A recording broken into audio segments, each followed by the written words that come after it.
जय माता की, हर हर महादेव। सावन मास जो कि शिव को अति प्रिय है, और इस शिव के अति प्रिय मास में जो हमने शिव पुराण से भगवान शिव के अद्भुत लीलाओं कथाओं का ये श्रृंखला शुरू करी है, उसी में से कोटि रुद्र संहिता के अंदर कल हमने भगवान के 12 ज्योतिर्लिंग और उनके उपलिंगों का व्याख्यान सुना। उसी श्रृंखला में हमने आपसे ये वादा किया था कि हम 12 ज्योतिर्लिंगों के प्रादुर्भाव की कथा को विस्तृत रूप में बताएंगे, जो कि शिव पुराण के अंदर व्याख्यान किया गया है। आज उसी श्रृंखला के अंदर हम सोमनाथ, जो कि प्रथम ज्योतिर्लिंग के रूप में विख्यात है, उसकी कथा के बारे में चर्चा करेंगे।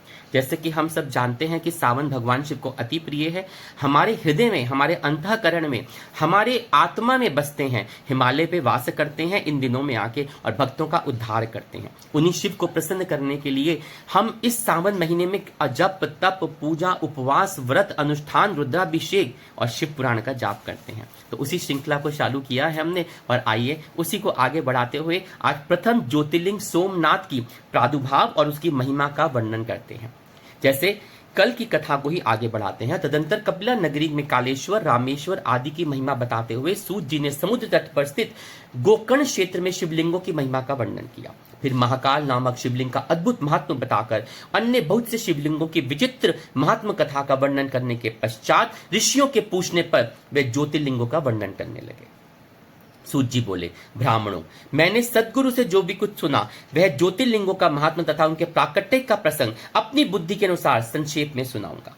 तुम सब लोग सुनो। मुने, ज्योतिर्लिंगों में सबसे पहले सोमनाथ का नाम आता है, अतः पहले उन्हीं के महात्म का वर्णन ध्यान पूर्वक सुनिए। मुनीश्वरों, महामना प्रजापति दक्ष ने अपनी अश्वनी आदि 27 कन्याओं का विवाह चंद्रमा के साथ किया था। चंद्रमा को स्वामी के रूप में पाकर वे दक्ष कन्याएं विशेष शोभा पाने लगी तथा चंद्रमा भी उन्हें पत्नी रूप में पाकर निरंतर शोभित होने लगे। उन सब पत्नियों में से जो रोहिणी नाम की कन्या थी, उनकी जो पत्नी बनी, एकमात्र वही चंद्रमा को जितनी प्रिय थी उतनी दूसरी कोई पत्नी कदापि प्रिय नहीं थी। इससे दूसरी स्त्रियों को बड़ा दुख हुआ। वे सब अपने पिता की शरण में गईं। वहां जाकर उन्होंने अपना जो दुख था पिता को निवेदन कर दिया। द्विजों, वह सब सुनकर दक्ष भी बहुत दुखी हुए और चंद्रमा के पास आकर शांतिपूर्वक बोले। दक्ष ने कहा, कलानिधे, तुम निर्मल कुल में उत्पन्न हुए हो। तुम्हारे आश्रय में रहने वाली जितनी स्त्रियां हैं उन सबके प्रति तुम्हारे मन में न्यूनाधिक भाव क्यों है? तुम किसी को अधिक और किसी को कम प्यार करते हो। यह उचित नहीं। अब तक जो किया सो किया, अब आगे फिर कभी ऐसा विषमतापूर्ण बर्ताव तुम्हें नहीं करना चाहिए, क्योंकि उससे नरक देने वाला बताया गया है। सूत जी कहते हैं, महर्षियों, अपने दामाद चंद्रमा से स्वयं ऐसी प्रार्थना करके प्रजापति दक्ष घर को चले गए। उन्होंने पूर्ण निश्चय हो गया कि अब फिर आगे से ऐसा नहीं होगा। पर चंद्रमा प्रबल भावी से विवश होकर उनकी बात को नहीं मानी। वे रोहिणी में इतने आसक्त हो गए थे कि दूसरे किसी पत्नी का कभी आदर ही नहीं करते थे। इस बात को सुनकर दक्ष बहुत दुखी हुए। फिर स्वयं आकर चंद्रमा को उत्तम नीति से समझाने लगे तथा न्यायोचित बर्ताव के लिए प्रार्थना करने लगे। दक्ष बोले, चंद्रमा सुनो, मैं पहले अनेक बार तुमसे प्रार्थना कर चुका हूं, फिर भी तुमने मेरी बात को नहीं माना। इसलिए आज श्राप देता हूं कि तुम्हें क्षय का रोग हो जाए। सूत जी कहते हैं, दक्ष के इतना कहते ही क्षण भर में चंद्रमा क्षय रोग से ग्रस्त हो गया। उनके शील होते ही सब ओर उस समय चारों दिशाओं में हर जगह पे महान हाहाकार मच गया। सब देवता और ऋषि कहने लगे, हाय हाय, अब क्या करना चाहिए? अब क्या होगा? चंद्रमा कैसे ठीक होंगे? मुने, इस प्रकार दुख में पड़कर वे सब लोग विहल हो गए। चंद्रमा ने इंद्र आदि सब देवताओं तथा ऋषियों को अपनी अवस्था सूचित की। तब इंद्र आदि देवताओं तथा वशिष्ठ आदि ऋषि ब्रह्मा जी के शरण में गए। उनकी बात सुनकर ब्रह्मा जी ने कहा, देवताओं, जो हुआ सो हुआ। अब वह निश्चय ही पलट नहीं सकता है, अतः इसके निवारण के लिए मैं तुम्हें एक उत्तम उपाय बताता हूं। आदर पूर्वक सुनो। चंद्रमा देवताओं के साथ प्रभास नामक शुभ क्षेत्र में जाए और वहां मृत्युंजय का विधि पूर्वक अनुष्ठान करते हुए भगवान शिव की आराधना करे। अपने सामने शिवलिंग की स्थापना करके वहां चंद्रदेव नित्य तपस्या करे। इससे प्रसन्न होकर शिव उन्हें क्षय रहित कर देंगे।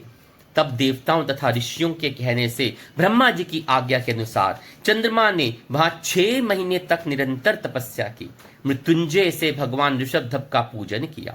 10 करोड़ मंत्र का जप और मृत्युंजय का ध्यान करते हुए चंद्रमा वहां स्थिर चित होकर लगातार खड़े रहे। उन्हें तपस्या करते देख भक्त वत्सल भगवान शंकर प्रसन्न हो उनके सामने प्रकट हो गए और अपने भक्त चंद्रमा से बोले। शंकर जी ने कहा, चंद्रदेव तुम्हारा कल्याण हो, तुम्हारे मन में जो अभिशिष्ट हो वह वर मांगो, मैं प्रसन्न हूं, तुम्हें संपूर्ण उत्तम व्रत प्रदान करूंगा। चंद्रमा बोले, देवेश्वर यदि आप प्रसन्न हैं तो मेरे लिए क्या असाध्य हो सकता है? कदापि प्रभु। शंकर आप मेरे शरीर के क्षय रोग को निवारण कर दीजिए, मुझसे जो अपराध बन गया है उसे क्षमा कर दीजिए। शिव जी तो भक्त वत्सल हैं। शिव जी ने कहा, चंद्रदेव एक पक्ष में प्रतिदिन तुम्हारी कला क्षीण हो और दूसरे पक्ष में वह फिर निरंतर बढ़ती रहे। तब तदंतर चंद्रमा ने भक्ति भाव से भगवान शंकर की स्तुति करी। इससे पहले निराकार होते हुए भी वे भगवान शिव फिर साकार हो गए। देवताओं पर प्रसन्न हो उस क्षेत्र के महात्म को बढ़ाने तथा चंद्रमा के क्षय का विस्तार करने के लिए भगवान शंकर उन्हीं के नाम पर वहां सोमेश्वर कहलाए और सोमनाथ के नाम से तीनों लोकों में विख्यात हुए। ब्राह्मणों, सोमनाथ का पूजन करने से वे उपासक के क्षय तथा कोढ़ आदि रोगों को नाश कर देते हैं। ये चंद्रमा धन्य है, कृत्य कृत्य है, जिनके नाम से तीनों लोकों के स्वामी साक्षात भगवान शंकर भूतल को पवित्र करते हुए प्रभास क्षेत्र में विद्यमान है। वहीं संपूर्ण देवताओं ने सोमकुंड की भी स्थापना की है, जिससे शिव और ब्रह्मा का सदा निवास माना जाता है। चंद्रकुंड इस भूतल पर पाप नाशन तीर्थ के रूप में प्रसिद्ध है। जो मनुष्य उसमें स्नान करता है वह सब पापों से मुक्त हो जाता है। क्षय आदि जो असाध्य रोग होते हैं वे सब उस कुंडों में 6 मास तक स्नान करने मात्र से नष्ट हो जाते हैं। मनुष्य जिस फल के उद्देश्य से इस उत्तम तीर्थ का सेवन करता है उस फल को सर्वथा प्राप्त कर लेता है, इसमें कोई संशय नहीं है। चंद्रमा निरोग होकर अपनी पुराना कार्य संभालने लगे। इस प्रकार मैंने सोमनाथ की उत्पत्ति का सारा वृत्तांत सुना दिया। मुनीश्वरों, इस तरह सोमेश्वर लिंग का प्रादुर्भाव हुआ। जो मनुष्य सोमनाथ के प्रादुर्भाव की इस कथा को सुनता है अथवा दूसरों को सुनाता है वह संपूर्ण अभिशिष्ट को पाता है और सब पापों से मुक्त हो जाता है। शिव महापुराण के अंदर सोमनाथ प्रादुर्भाव की कथा। सोमनाथ 12 ज्योतिर्लिंगों के अंदर प्रथम ज्योतिर्लिंग के रूप में विख्यात है। सोमनाथ की पूजा करने से माना जाता है कि भक्तों के सभी पाप धुल जाते हैं। इस मंदिर को मोक्ष का द्वार माना जाता है। यहाँ पूजा करने से मोक्ष की प्राप्ति होती है। सोमनाथ मंदिर आध्यात्मिक नवीनीकरण का प्रतीक है और यहाँ पूजा करने वाले भक्तों के अंदर नई ऊर्जा और प्रेरणा मिलती है। अगर हम ज्योतिष के हिसाब से देखें तो जिसकी कुंडली में चंद्रमा अशुभ प्रभाव देता हो, दोष युक्त हो जाए, वो सोमनाथ मंदिर में पूजा करे तो चंद्र दोष से मुक्ति मिलती है। सोमनाथ मंदिर में पूजा करने वाले को मानसिक शांति और स्थिरता प्राप्त होती है। यहाँ पूजा करने से भगवान शिव और माता पार्वती की कृपा प्राप्त होती है। धन धान्य की प्राप्ति होती है।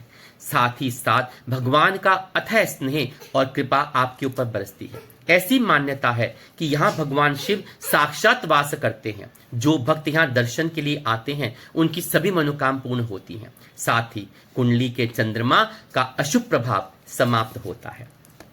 इसी के साथ आज कोटि रुद्र संहिता के अंदर चंद्रमा को उसके पाप से, उसके रोग से मुक्ति दिलाने वाले और प्रथम ज्योतिर्लिंग में सोमनाथ नाम से प्रख्यात सोमनाथ ज्योतिर्लिंग की कथा का यहाँ समाप्ति होती है।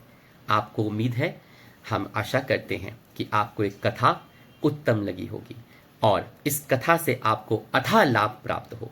अगर आपको पसंद आया हो तो लाइक ज़रूर कीजिएगा और हाँ, अगर अभी तक शेयर नहीं किया, सब्सक्राइब नहीं किया तो वो जो बेल आइकॉन है ना, उसको दबा के सब्सक्राइब कीजिए ताकि हमारी आगे आने वाली वीडियो से आपको लाभ प्राप्त हो। कमेंट करना मत भूलिएगा क्योंकि आपके बहुमूल्य कमेंट हमारे लिए बहुत लाभकारी होते हैं। हर हर महादेव, जय माता की।